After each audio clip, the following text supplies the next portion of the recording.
Hello everyone, WhatsApp, कैसे हैं आप सब लोग। I hope you all are very well. हमने चैप्टर स्टार्ट कर दिया था पीरियोडिक टेबल, आवर्त सारणी, प्रॉपर्टीज ऑफ एलिमेंट्स या क्लासिफिकेशन ऑफ एलिमेंट्स। पहले क्लासिफिकेशन पढ़ेंगे, फिर प्रॉपर्टीज को डिस्कस करेंगे। तो पिछली क्लास में हमने हर तरह का वर्गीकरण, लेक्चर हिंदी में ना इंग्लिश में चेक कर लेती हूँ, हाँ हिंदी में पढ़ा रही हूँ, ठीक है, चेक करना पड़ता है ना, हिंदी है इंग्लिश है, फिर कहोगे अरे मैडम हिंदी में पढ़ा दिया, इंग्लिश में पढ़ा दिया, ऐसे, ठीक है। तो अच्छा, सेम लेक्चर अवेलेबल है, जो लेक्चर आपको हिंदी में अवेलेबल है सेम लेक्चर आपको अवेलेबल है इंग्लिश में। तो अगर ऐसा कुछ हो कि मैं शेयर तो कर लूँ लेकिन आप तो हिंदी में पढ़ा रही है, मेरे फ्रेंड्स तो इंग्लिश मीडियम के हैं, तो सेम अवेलेबल है। और ऐसा होगी नहीं आप तो इंग्लिश में पढ़ा रही हो और मेरा कोई बेस्ट फ्रेंड है वो हिंदी मीडियम में, तो उसके लिए भी अवेलेबल है, कोई बहाना तो देने का मौका ही नहीं है, ठीक है। तो चलो, पिछली क्लास में हमने डिस्कस किया था तत्वों का वर्गीकरण, बांटना कैसे। तो मैंने कहा था कि देखो, स्टार्टिंग की अगर हम बात करें तो बहुत कम एलिमेंट थे, तो हम मेटल नॉन मेटल में बांट लेते थे कि भाई धातु एक तरफ कर दो और धातु एक तरफ कर दो। लेकिन धीरे धीरे एलिमेंट्स बढ़ते गए तो तरीके जो है वो बदलते गए। तो हमने काफ़ी अच्छे खासे मेथड पे आके डिस्कस किया था, हमने ब्रेक लिया था, और वो था लोथर-मेयर कर्व, लोथर-मेयर वक्र, है ना। लोथर-मेयर ने ग्राफ खींच के और क्या बताया था कि भाई ग्राफ में जो एलिमेंट्स की पोजीशन सेम है, उनकी कैरेक्टर सेम होंगे, उनकी प्रॉपर्टी सेम होंगे, उनको साथ में रख सकते हैं, ठीक है। परमाणु बाहर और परमाणु आयतन में ग्राफ खींचा था। तो सबने अपने अपने मैथड्स लगाए, है ना। पहले हमने लेवोशियर वाला पढ़ लिया था, फिर हमने प्राउट वाला पढ़ लिया था। एनसीईआरटी स्टार्ट करते तो आपको डोबेरिनर दिया है, फिर न्यूलैंड लिया है, फिर लोथर-मेयर दिया, हमने सारे पढ़ लिए थे, ठीक है। उसके बाद मैंने कहा था थोड़ा ढंग का क्लासिफिकेशन जो आया, that was Mendeleev classification. Dmitri Mendeleev नाम का साइंटिस्ट था, वैज्ञानिक था, ठीक है। और इन्होंने जो अपना क्लासिफिकेशन दिया है, इन्होंने थोड़ा नज़रिया बदला है कि आप इस तरह से नहीं कि भाई संगीत में 7 स्वर है तो वो ऑक्टेव लॉ, अष्टक नियम के हिसाब से बता दिया, या त्रिक का नियम के टाइप बता दिया, 3-3 को एक साथ कर देता हूँ। ऐसे मत करो, आप ऐसे करो, तत्वों को परमाणु भार के बढ़ते क्रम में व्यवस्थित करो, ठीक है। अब तत्वों को परमाणु भार के बढ़ते क्रम में व्यवस्थित करोगे तो कुछ गैप के बाद में, है ना, एक निश्चित अंतराल के बाद में तत्वों के गुणों में क्या आती है, सिमिलैरिटी आती है, प्रॉपर्टी सेम होती जाती है, गुणों में गुण एक समान होते जाते हैं, या आवर्तिता जिसे कहते हैं, पुनरावृत्ति जिसे कहते हैं, रिपीटेशन आपको मिलेगा, ठीक है। तो मेंडलीव कह रहा है कि आप ऐसे एक टेब्यूलर फॉर्म बनाओ, एक सारणीबद्ध क्लासिफिकेशन जो है वो आपको दे रहा हूँ, टेबल बना दो। टेबल में आपकी जो हॉरिजॉन्टल लाइंस है, क्षैतिज पंक्तियां है ना, लाइनें बनाते हैं ना, तो ये क्षैतिज पंक्तियों को नाम दिया है आवर्त। और इस तरह से जो खड़ी लाइनें हैं, है ना, लंबी लंबी खड़ी लाइनें हैं, वर्टिकल लाइंस जो है, ऊर्ध्वाधर बोलते हैं, हाँ ऊर्ध्वाधर कॉलम है, इसको नाम दिया है ग्रुप, वर्ग, ठीक है। तो मेंडलीव का क्लासिफिकेशन टेब्यूलर फॉर्म में था, सारणीबद्ध था, क्षैतिज पंक्तियों को आवर्त नाम दिया।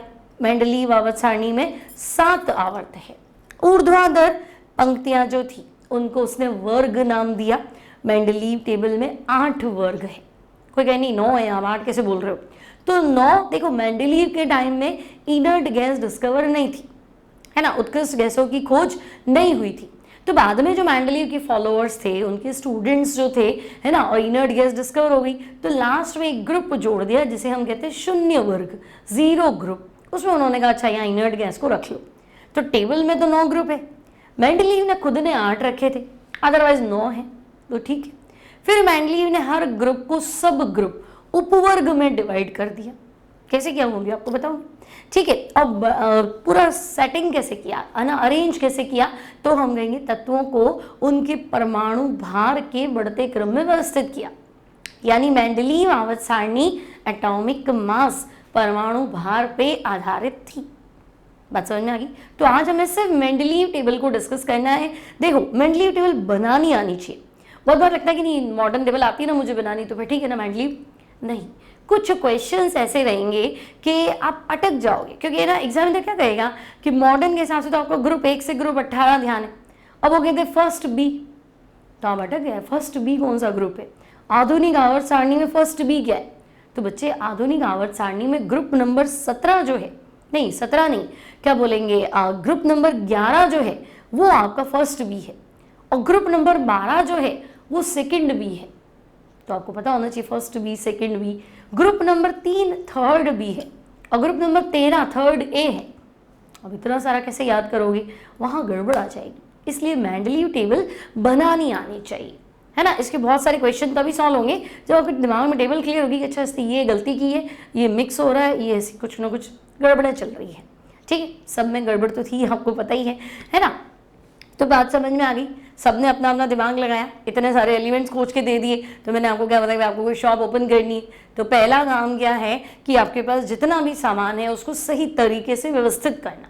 जितने अच्छे से आप अरेंज कर पाएंगे उतना हमें एलिमेंट्स को स्टडी करना क्या रहेगा, ईजी रहेगा। हाँ, आसानी से एलिमेंट्स को पढ़ सकते हैं। ठीक है, बात समझ में आ गई। तो सबने अपना अपना दिमाग लगाया। आज किसने दिमाग लगाया, किसको स्टडी करना है, डिमित्री मेंडलीव। खास बात क्या है, तो सबसे बढ़िया बात है कि इसने 63 एलिमेंट्स थे मेंडलीव के टाइम में, 63 तत्वों की खोज हो चुकी थी और उसने 63 के 63 जमा दी। बढ़िया बात है, आज तक किसी ने 63 तो जमा ही नहीं, सब 10, 15, 20 पे अटक गए थे, है ना। 63 एलिमेंट्स थे और इसने सब कुछ जमा दी। जहाँ गड़बड़ हुई, इसके खुद के रूल को फॉलो नहीं कर रहा था, तो इसने कहा नहीं ये बात तो सही है। अब मैं जवाब नहीं दे पा रहा हूँ कि ये क्यों सही है, बट ये सही है, और वाकई में आज भी चीज़ें सही थी। ठीक है, तो काफ़ी अच्छी अच्छी बातें आपको जानने को मिलेंगी कि कुछ एलिमेंट जो उस टाइम खोजे ही नहीं गए थे, मेंडलीव ने कहा भाई आज ये चीज़ नहीं है लेकिन कल तुम्हें जरूर मिलेगी, उसकी मैं जगह छोड़ देता हूँ। बढ़िया है ना, इतना दिमाग लगाना तो बहुत बड़ी बात है। ठीक है, तो ये सब चीज़ें हम जानने वाले हैं।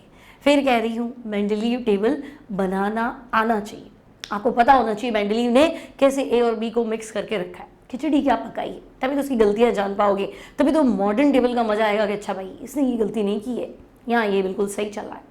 क्लियर है, बढ़े आगे जल्दी से, है ना। तो अभी तक लाइक नहीं किया तो लाइक तो कर ही दो। चलो आगे डिस्कस करते हैं। देखो मेंडलीव आवर्त सारणी, पहला क्वेश्चन जो कम से कम 50 बार पूछा जा चुका है, मेंडलीव ने तत्वों को कैसे व्यवस्थित किया, तो तुम कहोगे परमाणु भार के बढ़ते क्रम में। मेंडलीव आवर्त सारणी किस पे आधारित है, परमाणु भार पर आधारित है। तत्वों को जमाया कैसे, परमाणु भार के बढ़ते क्रम में। किस पे बेस्ड है, एटॉमिक मास पे, परमाणु भार पे आधारित है। ठीक है, अब आवर्त नियम क्या है, पीरियोडिक लॉ। अगर आप 11th में पढ़ रहे हैं, है ना, तो आपको लॉ पूरा याद होना चाहिए, लिखना है। ठीक है, अगर आप कंपटीशन की तैयारी कर रहे हैं तो आपको ध्यान होना चाहिए मेंडलीव और मोजले, या मेंडलीव आवर्त नियम और आधुनिक आवर्त नियम में फर्क क्या है, लैंग्वेज क्या है, लैंग्वेज पता होनी चाहिए, रटना नहीं है, बस आइडिया होना चाहिए था क्या। तो देखो मेंडलीव आवर्त नियम है ना, तो या पीरियोडिक लॉ जिसे बोले, तो इसके अनुसार तत्वों के भौतिक व रासायनिक गुण, physical and chemical properties of the elements, तत्वों के भौतिक और रासायनिक गुण, तत्वों की भौतिक और रासायनिक गुण, उनके परमाणु भारों की, एटॉमिक मास, ठीक है, परमाणु भारों के आवर्ती फलन होते हैं। तत्वों के भौतिक व रासायनिक गुण, उनके परमाणु भारों के आवर्ती फलन, पीरियोडिक फंक्शन, आवर्ती फलन होते हैं। अब लिखने के लिए तो भाई ये लिखना है क्या, तो मैं आपको समझा रही। तत्वों की भौतिक और रासायनिक गुण, उनके परमाणु भारों के आवर्ती फलन होते हैं। Physical and chemical properties of the elements are periodic function to their atomic mass. Physical and chemical, भौतिक और रासायनिक प्रॉपर्टीज, गुण, are periodic function to their atomic mass. मतलब सिर्फ इतना सा है कि आपके पास जितने भी एलिमेंट्स हैं, आप उनको एटॉमिक मास, परमाणु भार के बढ़ते क्रम में, इंक्रीजिंग ऑर्डर में अरेंज करो। जैसे जैसे तुम तत्वों को परमाणु भार के बढ़ते क्रम में जमाने लगोगे, तुम्हें लगेगा एक पर्टिकुलर गैप, एक निश्चित अंतराल के बाद में जो एलिमेंट्स रिपीट हो रहे हैं उनके गुण समान हैं, मतलब समान गुण वाले तो एक साथ मिल जाएंगे। क्लियर? आपको लगेगा ये तो उसने भी किया था, किसने, न्यूलैंड ने। संगीत में 7 स्वर थे, परमाणु भार के हिसाब से जमाओ तो फिर उसके सेट नहीं हुए, तो इसने किया है, टेबुलर फॉर्म में किया है। अभी बताऊंगी कैसे सेट हुआ है। ठीक है, बात समझ में आ गई। फिलहाल तो आपसे पूछा जाएगा अच्छा पीरियोडिसिटी, आवर्तिता से आप क्या समझते हैं। तो अभी मैंने तुम्हें क्या बोला, जब तत्वों को परमाणु भार के बढ़ते क्रम में जमाते हैं तो एक निश्चित अंतराल यानी पर्टिकुलर गैप के बाद में समान गुण वाले तत्व प्राप्त होते हैं, मतलब जिनके गुण एक समान है ना, वो आपको एक साथ मिल जाएंगे। इस गुण को आवर्तिता, पीरियोडिसिटी कहते हैं। जब हम तत्वों को परमाणु भार के बढ़ते क्रम में जमाते हैं तो पर्टिकुलर गैप के बाद में, मतलब ये गैप कौन सा है, ये गैप है 2 8 8 18 18 32, हमारे पास इतना ही है, नया कोई आए तो फिर 32 पे आ जाएगा। 2 8 8 18 18 32 और नया आएगा तो 32। ठीक है, क्लियर है? एक सेकेंड बच्चों, आप इसको नोट करेंगे।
सॉरी अर्जेंट कॉल था।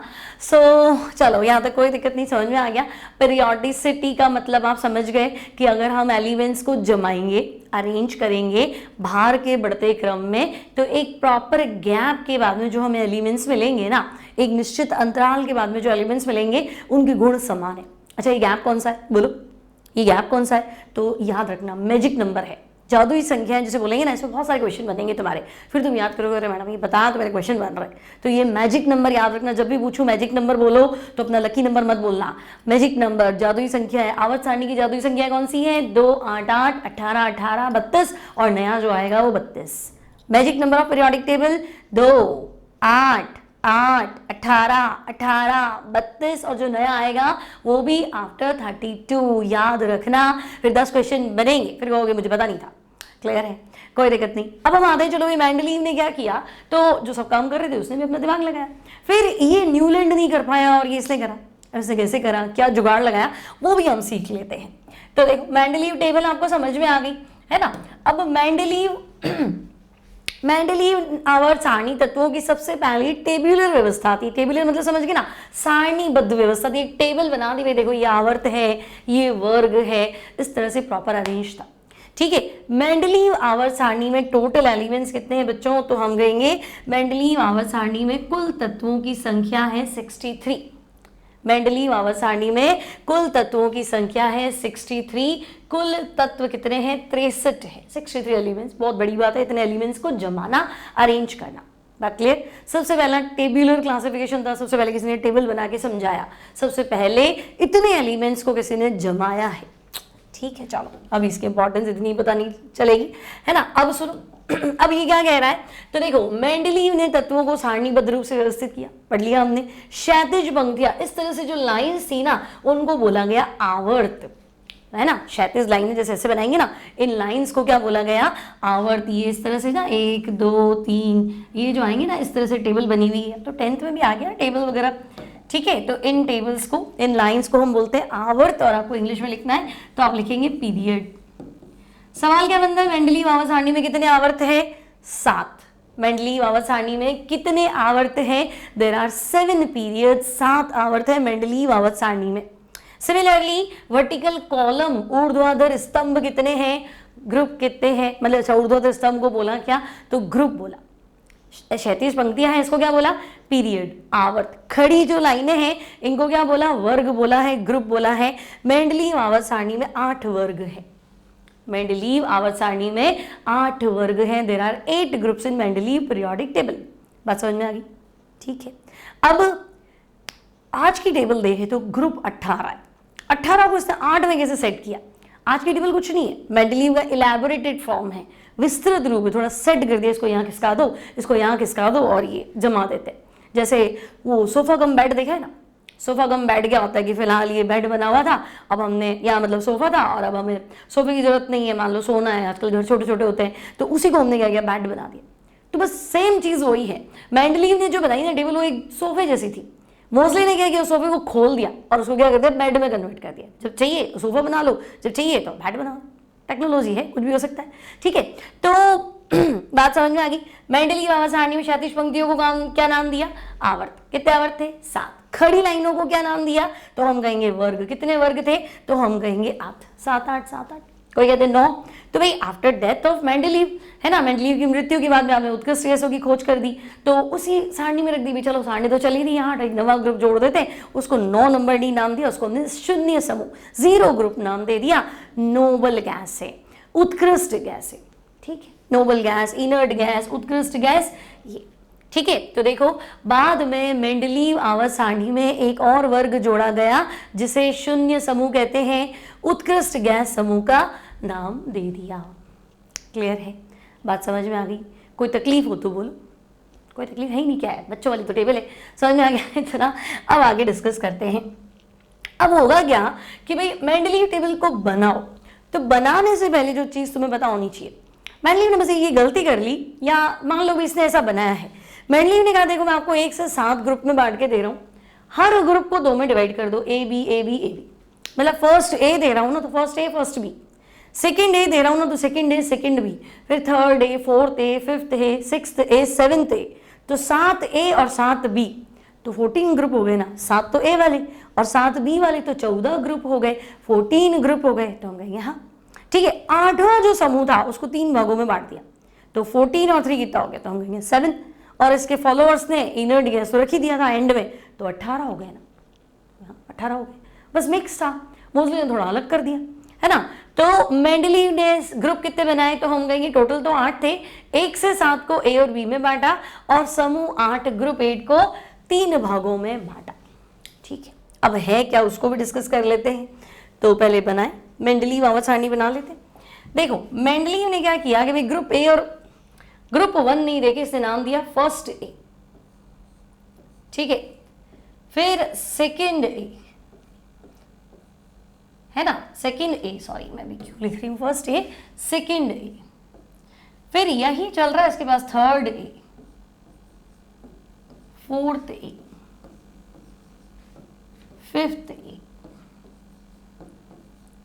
सिक्स्थ A, सेवेंथ A और 8th ग्रुप जो आगे जाके बटने वाला है 3 के अंदर, ठीक है। अब देखो फर्स्ट A, तो फर्स्ट A तो आज की टेबल में तुमने पढ़ाई है ना, हालीना की रब से फरियाद, तो बस सेम ही तो है, हालीना की रब से फरियाद, ठीक है। थोड़ा गैप कम में लिखती हूँ मैं, ताकि चलो यहाँ लिख देती हूँ मैं, हा ली ना की रब से फरियाद। याद ही तुम्हें आज की टेबल में भी यही तकलीफ क्या है, मेंडलीव ने कहा पहले से ही रख दिया इसको। अब सेकंड A, तो ये भी तुम्हें याद है, बेटा मांगे कार स्कूटर बापूजी डिपेंड्स बाप रोए या राजी, डिपेंड, बेटे पे डिपेंड करता है कि पिताजी क्या होंगे, हंसेंगे कि रोएंगे, डिपेंड्स करता है। चलो ठीक है, यहाँ तक कोई बेटा मांगे कार स्कूटर बाप राजी, हमने लिख दिया। नाउ थर्ड A, तो थर्ड A है बैंगन आलू गाजर इन थैला, बढ़िया, ये भी रख दिया, बैंगन आलू गाजर इन थैला। फोर्थ A, तो कौन सीता गीता स्नेहा प्रभा। अब थोड़ी देर में बातें आने वाली कि मैडम मेंडलीव में आपने एल्यूमिनियम गैलियम रख दिया, गैलियम तो था ही नहीं, है ना, ये कैसे रख लिया, ये तो था ही नहीं, गड़बड़, तो मैं गड़बड़ बता देती हूँ। मेंडलीव में आपने जर्मेनियम रख दिया, ये तो था ही नहीं, बात तो सही कह रहे हैं, ये लोग थे ही नहीं, मैंने रख दिया, तो मैंने एक बार रखने के लिए रख दिया। मेंडलीव के टाइम में गैलियम जर्मेनियम डिस्कवर नहीं थे, बट ठीक है, रखने के लिए मैंने इनको रख दिया, ठीक है। तो कार्बन हो गया। नाउ कार्बन के बाद क्या आता है, तो हम नाइट्रोजन पे आते हैं। सो स्टूडेंट्स, नाइट्रोजन वाली फैमिली याद है, नेहा पूजा असलम सब बीमार, ठीक है, नेहा पूजा असलम सब बीमार, ठीक है। नाउ सिक्स्थ A पे आते हैं, ओ स्टाइल से टीपो, ठीक है, ओ स्टाइल से टीपो, ऑक्सीजन सल्फर सेलेनियम टेलुरियम और पोलोनियम। सेवेंथ A पे आते हैं, तो सेवेंथ A में क्या था, फिर कल बाहर आई आंटी, फिर कल बाहर आई आंटी, ठीक है। अब हो सकता है मेंडलीव के टाइम में कुछ एलिमेंट्स ना हो, बट अभी मैं सेट कैसे करूं, मैं बता दूंगी कौन कौन से नहीं थे, बट फिलहाल मुझे टेबल बनानी है ना, मैं कुछ भी गायब करूंगी तो तुम्हें परेशानी होगी कि ये क्या हुआ, कहाँ गया है, क्यों नहीं, ऊपर नीचे कैसे हो गए, इसलिए मैंने लिखे हैं, ठीक है। अब 8th ग्रुप की बात करें तो उसको ही बताती हूँ। अब हम कहेंगे सही है ना, ये आज के टेबल में भी तो यही है, इसमें परेशानी क्या है, बना दी सही, तो हम कहेंगे सही कैसे है। देखो lithium beryllium boron carbon nitrogen oxygen fluorine neon तो था ही नहीं, तो छोड़ दे रही, नियॉन उस टाइम इनर्ट गैस डिस्कवर नहीं थी। तो sodium magnesium aluminium silicon phosphorus sulphur chlorine argon था ही नहीं, तो जो चीज़ उस टाइम खोजी ही नहीं गई थी तो उसको ब्लेम नहीं कर सकते, भाई तूने बताई नहीं था, छोड़ो आर्गन गया। पोटेशियम कैल्शियम, तो फिर आप क्या था, न्यूलैंड वाले में अटक गए थे कैल्शियम के बाद में, है ना, आपने यहाँ स्कैंडियम रख दिया, तो कह रहा है यहाँ स्कैंडियम रखो और इसको बांटो, ये थर्ड A है ना, इसके अंदर थर्ड B भी है, मेंडलीव ने हर ग्रुप को बांटा है। तो ये बैंगन आलू गाजर इन थैला ये थर्ड ए के है और ये स्कैंडियम थर्ड बी का है और फोर्थ ए को भी 2 में बांट दिया, फोर्थ बी।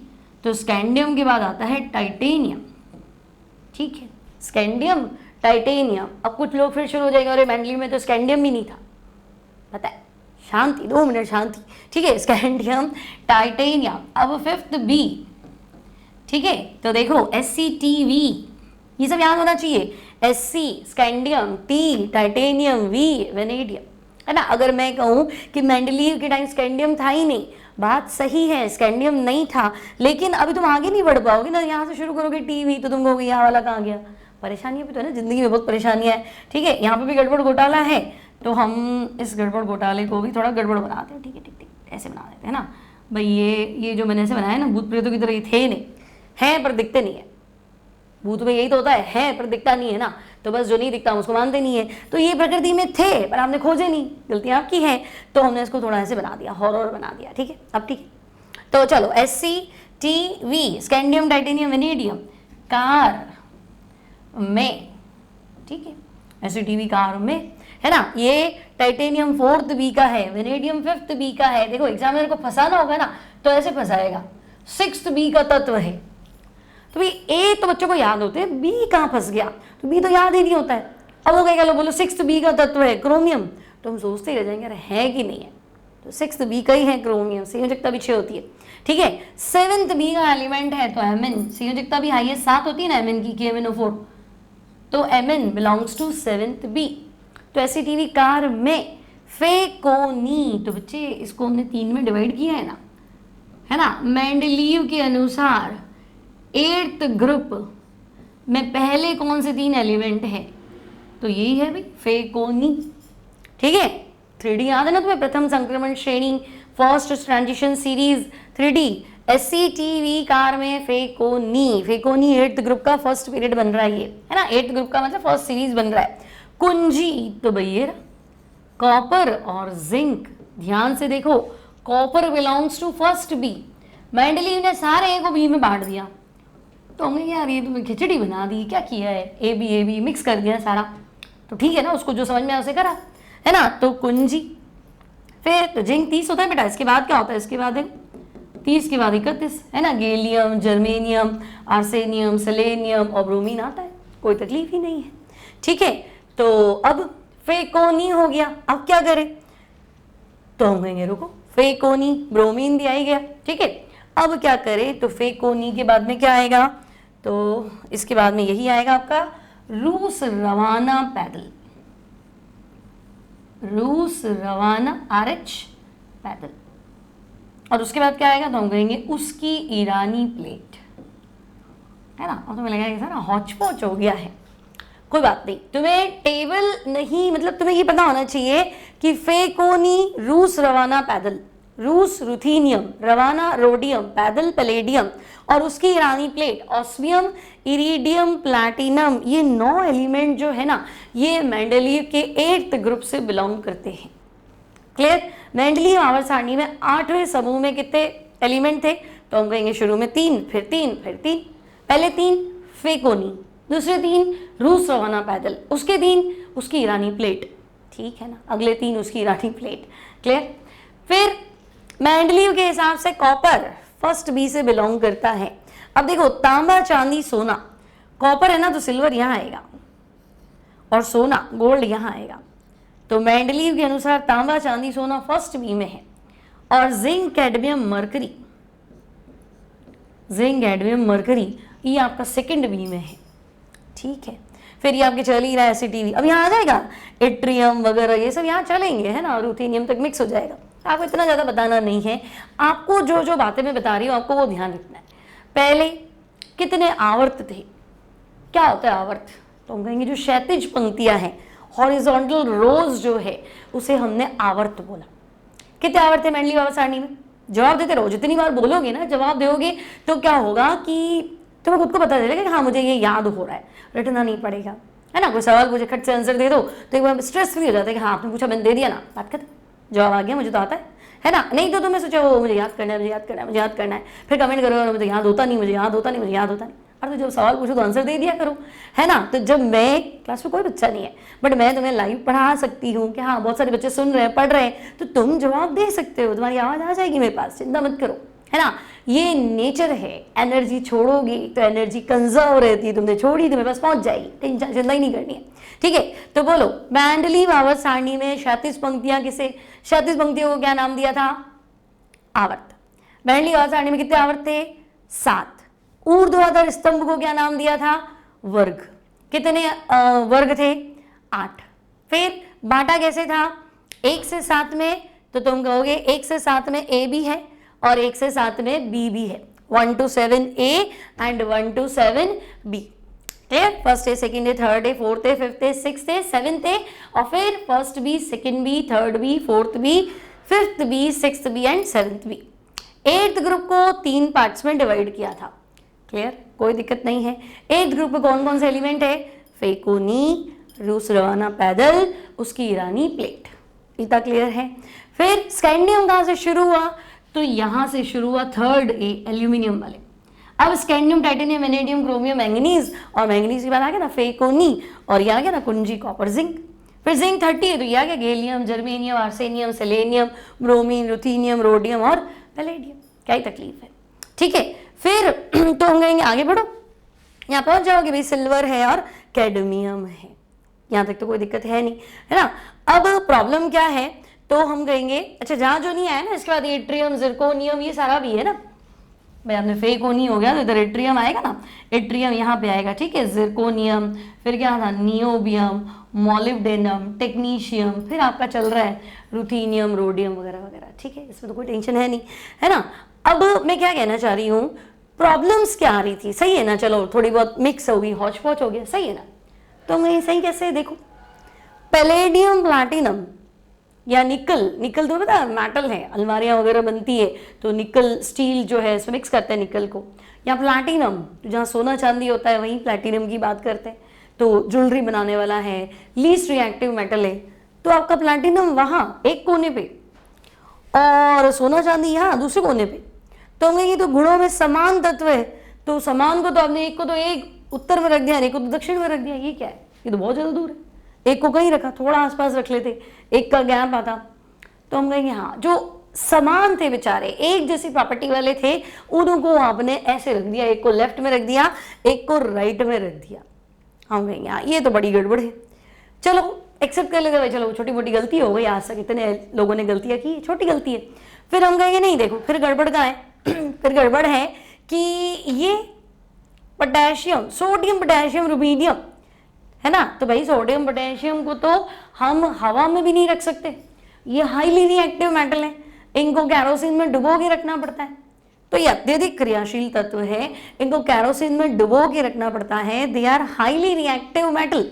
इनके साथ में आपने तांबा चांदी सोना रख दिया, इनको तो हम घर में रख लेते हैं, ज्वेलरी पहन लेते हैं, है ना, तो तांबा चांदी सोना सोडियम पोटेशियम ये कैसे मैच हो रहा है, ये तो कोई सिंबल ही नहीं है, मैच होने का कुछ समझ में ही नहीं आ रहा है, ऐसे कैसे मैच कर सकते हो। तो हम कहेंगे हाईली रिएक्टिव और लीस्ट रिएक्टिव को एक साथ रख दिया, अत्यधिक क्रियाशील तत्व सोडियम पोटेशियम रुबीडियम और लीस्ट रिएक्टिव मेटल तांबा चांदी सोना, इनको साथ में रख दिया।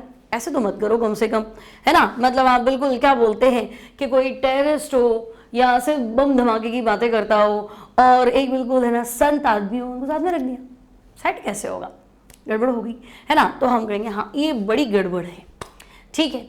फिर तो हम कहेंगे हाँ, तो हाइड्रोजन तो हमेशा ही परेशान करता है, हाइड्रोजन को तो अपन छोड़ ही देते हैं, क्योंकि ऐसा खुद का भी तो कुछ वो नहीं है ना भाई।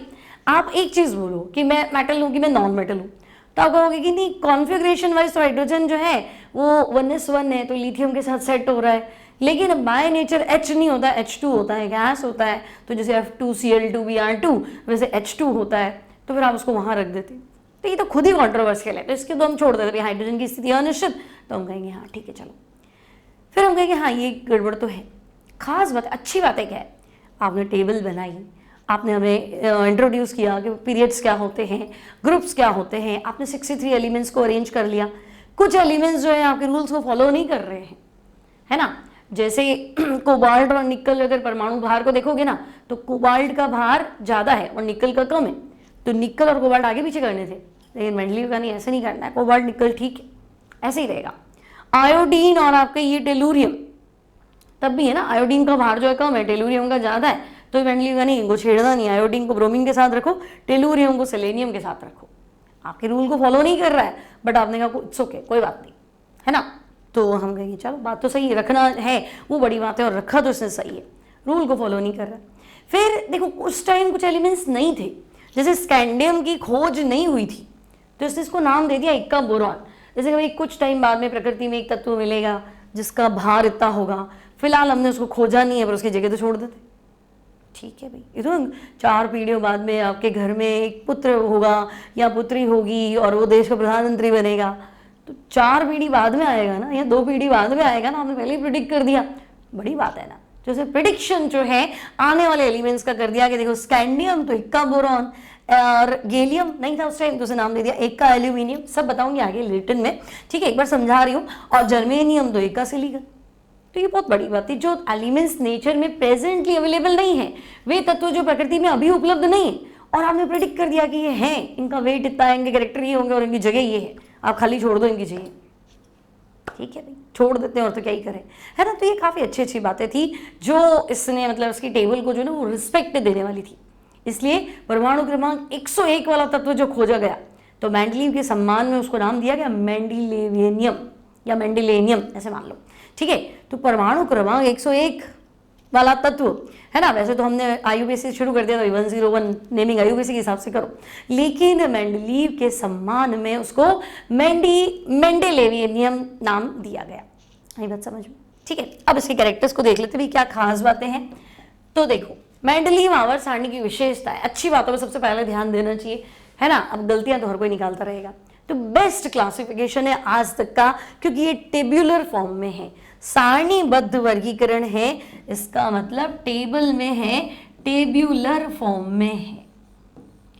तो मेंडलीव क्लासिफिकेशन टेब्यूलर फॉर्म में है, सारणीबद्ध है। सेकेंड, मेंडलीव ने कई तत्वों के परमाणु भार में संशोधन किया, क्योंकि देखो टेबल तो भार के हिसाब से बनी थी। पहले हम क्या करते थे, जैसे मान लो बेरिलियम है, तो बेरिलियम का परमाणु भार जो है ना वो 11 मानते थे, एटॉमिक नंबर 4 है ना, हाइड्रोजन, हीलियम, लिथियम, बेरिलियम। तो बेरिलियम का परमाणु भार पहले मानते थे 11, बट मेंडलीव देगा नहीं कि देखो आपको फॉर्मूला नहीं क्लियर है, परमाणु भार जो है वो तुल्यांकी भार इंटू संयोजकता होता है। परमाणु भार जो है उसका फॉर्मूला क्या है, तुल्यांकी भार इंटू संयोजकता। परमाणु भार होता है तुल्यांकी भार इंटू संयोजकता, ठीक है। तो देखो बेरिलियम है ना बेटा, तो बेरिलियम का तुल्यांकी भार जो है वो आएगा 4.9, बेरिलियम की संयोजकता 2, तो इसका परमाणु भार ऐसे लिख देती हूँ, बेरिलियम का परमाणु भार, तो बेरिलियम का परमाणु भार जो है वो 9 पाया गया, और ये मेंडलीव ने बताया, नहीं तो पहले 11 मान के चल रहे थे, तो गलत था ना, 11 या 10 पॉइंट समथिंग मान रहे थे तो गलत था, इसने इसको करेक्ट किया, ठीक है यार। एक तो टेबल बना दी, भार पे आधारित थी, सी भार जो गलत आ रहे थे उसको सही किया, बड़ी बात है। फिर तो देखो मेंडलीव ने तत्वों को परमाणु भार के बढ़ते क्रम में व्यवस्थित किया, और कुछ एलिमेंट्स के लिए जगह खाली छोड़ दी अपने टेबल में कि भाई देखो कुछ तत्व प्रकृति में अभी तो नहीं है, आज नहीं है, लेकिन कल जरूर होंगे, उनको तुम याद रखना। तो मेंडलीव नाम क्या दिया, तो देखो इसने लिखा एका बोरॉन, में इक्का नहीं लिखो, एका लिखो, एका बोरॉन। तो मेंडलीव ने एका बोरॉन नाम किसको दिया, बोलो, एका बोरॉन नाम किसको दिया, तो हम कहेंगे स्कैंडियम। मेंडलीव के अनुसार एका बोरॉन, तो तुम कहोगे स्कैंडियम। फिर एका सिलिकॉन है ना, और एका एल्यूमिनियम। तो देखो स्कैंडियम तो बोरॉन फैमिली में था ही सी, एका एल्यूमिनियम है ना, और एक नाम दिया एका गैलियम, सॉरी एका सिलिकॉन, एका एल्यूमिनियम, एका सिलिकॉन। तो देखो एका एल्यूमिनियम, एल्यूमिनियम बैंगन, आलू, गाजर, बैंगन बोरॉन, बोरॉन के नीचे स्कैंडियम आ गया था इसके, मतलब उसी फैमिली में आया था, नीचे तो नहीं था। एल्यूमिनियम, और एल्यूमिनियम के नीचे क्या है, एल्यूमिनियम के नीचे क्या है, गैलियम। तो एका एल्यूमिनियम नाम इसने दे दिया गैलियम को, कि भाई गैलियम अभी प्रकृति में नहीं है, लेकिन इसकी जगह खाली छोड़ देता हूँ, इसको आप फिलहाल एक का एल्यूमिनियम बोलो क्योंकि इसके गुण एल्यूमिनियम से मिलते जुलते होंगे, जगह एल्यूमिनियम के जस्ट नेक्स्ट वाली। सिमिलरली एक का सिलिकॉन, तो कौन सीता गीता, सिलिकॉन का नेक्स्ट मेंबर जर्मेनियम है, तो एक का सिलिकॉन यानी कि जर्मेनियम। आई बात समझ में? तो ये 3 एलिमेंट्स है जिनके लिए इसने वेकेंट कर दिया स्पेस, जगह छोड़ दी खाली। प्रकृति में उस टाइम नहीं थे बट आने वाले समय में होंगे। आ गई बात समझ में? कोई दिक्कत नहीं। तो इसके लिए तो थैंक्स बोलना चाहिए यार, बड़ी बात है, आज नहीं पता लेकिन कल पता चल ही जाएगा, तो चल ही गया था। फिर ये तो खास बातें हो गई। अब कमियां क्या क्या है? कमियां निकालने में तो हम उस्ताद हैं, कमियां नहीं निकालेंगे तो गड़बड़ हो जाती है ना। देखो मैंने भी क्या था, कुछ कंस्ट्रक्शन चल रहा था ना, तो बहुत ज़्यादा ना आसपास मशीन बहुत ज़्यादा चल रही थी। स्टूडियो सेटअप होने से पहले बहुत ज़्यादा कंस्ट्रक्शन था, तो मशीन में खड़ में क्या होता है, बहुत ज़्यादा नॉइज़ होता है, डिस्टर्बेंस बहुत ज़्यादा होता है। तो एक आदमी मैंने शायद आपकी वो पॉइंट की कोई मिस्टेक कर दी हो, या ऐसा हुआ कि पॉइंट उड़ा दिया हो, या कैलकुलेशन में लास्ट वाला पढ़ाया बिल्कुल सही है, कैलकुलेटिव पार्ट में छोटा मोटा कुछ मिस्टेक हो गया, तो बच्चे लिखते हैं मैडम यहाँ आपने पॉइंट नहीं लगाया, आगे पीछे हो गया, मात्रक नहीं लिखा, या कुछ भी छोटी मोटी मिस्टेक जो फर्क नहीं पड़ना है, ठीक है, बट मिस्टेक तो मिस्टेक है ना, तो हाईलाइट हो जाती है तो बच्चे लिख देते हैं, इट्स ओके, क्या बोल सकते हैं हम, है ना। तो अपनी जगह सही है और हम गलत थे, ठीक है। चलो, तो इसकी भी कमियों के बारे में बात करो तो पहला प्रॉब्लम है हाइड्रोजन की स्थिति अनिश्चित है, क्योंकि हाइड्रोजन तो रगड़ा ही है, इसकी प्रॉब्लम तो आज तक है, क्योंकि आप कुछ बता ही नहीं पा रहे हो कि ये मेटल है कि नॉन मेटल है। तो आप कह रहे हो नहीं, कॉन्फ़िगरेशन विन्यास तो मेटल जैसा है, एक इलेक्ट्रॉन छोड़ देगा, पर प्रकृति में गैस होगा। अरे तो भाई कौन सी गैस इलेक्ट्रॉन छोड़ती? ऑक्सीजन है तो माइनस होती है, फ्लोरीन है तो माइनस होती है, क्लोरीन है तो माइनस होती है, ब्रोमीन है तो माइनस होती है, कौन सी गैस इलेक्ट्रॉन छोड़ती है? और अक्रिय गैस है, उनको तो छोड़ ही दो। तो हम कहेंगे तो यार आपका गैस का ही प्रॉब्लम है, इसलिए उसकी स्थिति कभी निश्चित होगी ही नहीं। तो चलो, ये तो प्रॉब्लम आज की भी है। फिर समस्थानिक और समभारिक के लिए कोई स्थान नहीं। अब ये आप फंस गया कि आपने टेबल बनाई किसके हिसाब से, तो हम कहेंगे बाहर के हिसाब से। तो समस्थानिक क्या होता है, तो हम कहेंगे तत्व तो एक ही होता है लेकिन उसके बाहर 3 होते हैं अलग अलग, मतलब एक तत्व के 3 रूप जिनके बाहर अलग अलग होते हैं। तो मतलब जैसे मुझे ऑक्सीजन रखना है तो मैं ऐसे रखूँ ऑक्सीजन 16, 17, 18, फिर तो मेरी टेबल कहाँ पहुँच जाएगी। या फिर मेरी कार्बन की जगह है तो मुझे ऐसे रखना चाहिए कार्बन 12, कार्बन 14, तो गलत हो जाएगा, एक एलिमेंट को एक ही जगह देंगे। तो समस्थानिक के लिए कोई जगह नहीं थी। फिर आपने टेबल जमाई है तो फिर समभारी ये प्रॉब्लम कर सकता है। बाहर के हिसाब से जमाइए ना, तो 2 तत्व जिनके बाहर सेम है तो उनको एक जगह पे रखो, क्योंकि आपका बेस पॉइंट, आपका क्राइटेरिया, आपका मूल बिंदु क्या है कि बाहर के हिसाब से जमा रहा हूँ। तो अगर 2 एलिमेंट है जिनके बाहर बराबर है तो फिर बाहर के हिसाब से, तो इससे नहीं, इससे तो बिल्कुल सही करा, लेकिन कमी निकालने में तो निकाल सकता है। जैसे मान लो मेडिकल में अभी कुछ टाइम पहले ही था 720 आउट ऑफ 720, बॉय भी था गर्ल भी था, बट एक को उन्होंने फर्स्ट रैंक दे दी थी और सेकंड दूसरे को सेकंड रैंक। तो नंबर तो बराबर ही है, पूरे नंबर है, बेचारे की जान थोड़ा लेनी है, बट फिर भी एक को फर्स्ट रैंक दिया गया, एक को सेकंड। कुछ क्राइटेरिया डिसाइड कर लिया कि नहीं भाई हम जो पहले फॉर्म भरेगा मान लो उसके आधार पे कर लें, या फिजिक्स में नंबर ज़्यादा उसके हिसाब से कर लें, या एज ज़्यादा है उसके हिसाब से कर लें, जो भी क्राइटेरिया आप डिसाइड करते हो, ठीक है, लेकिन नंबर तो पूरे है ना।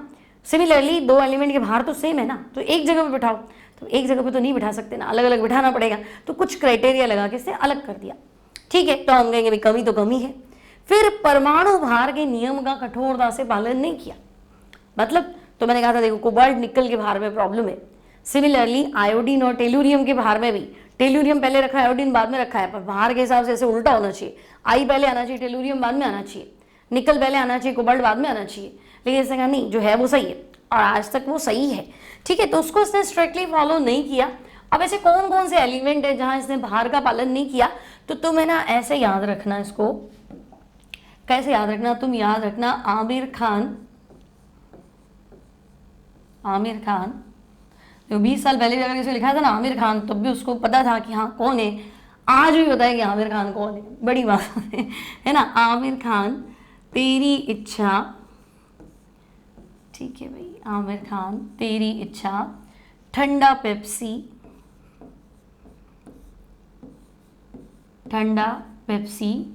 क्यों नहीं, ठीक है भाई।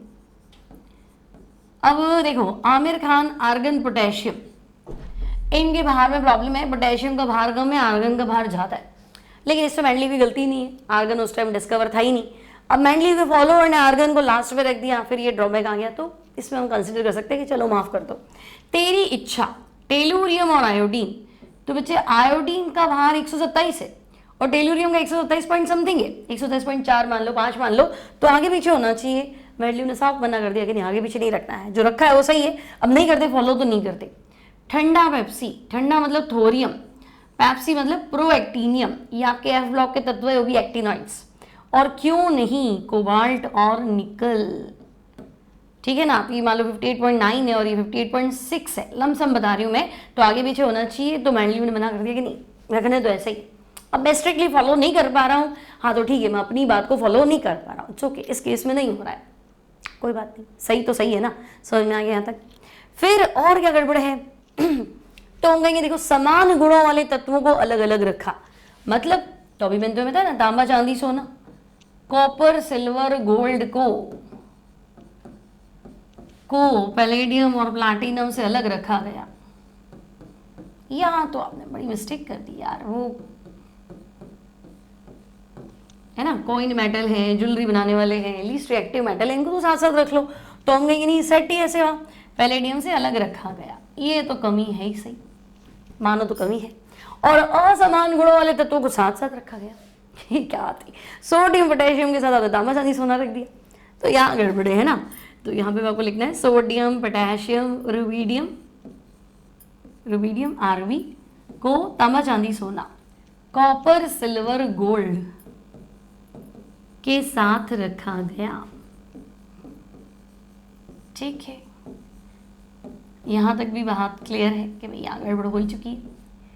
फिर लैंथेनॉइड्स और एक्टिनॉइड्स को पीरियोडिक टेबल में आपने कोई अलग से प्लेस नहीं दिया, वो तो टेबल और इसकी तो वैसे ही मिक्स हो रही है और मिक्स हो जाएगी। ये तो आज भी प्रॉब्लम है कि भाई लैंथेनॉइड एक्टिनॉइड को हम अलग से नहीं दे सकते जगह, मतलब सॉरी टेबल के अंदर जगह नहीं दे सकते, अलग से जगह देनी पड़ेगी।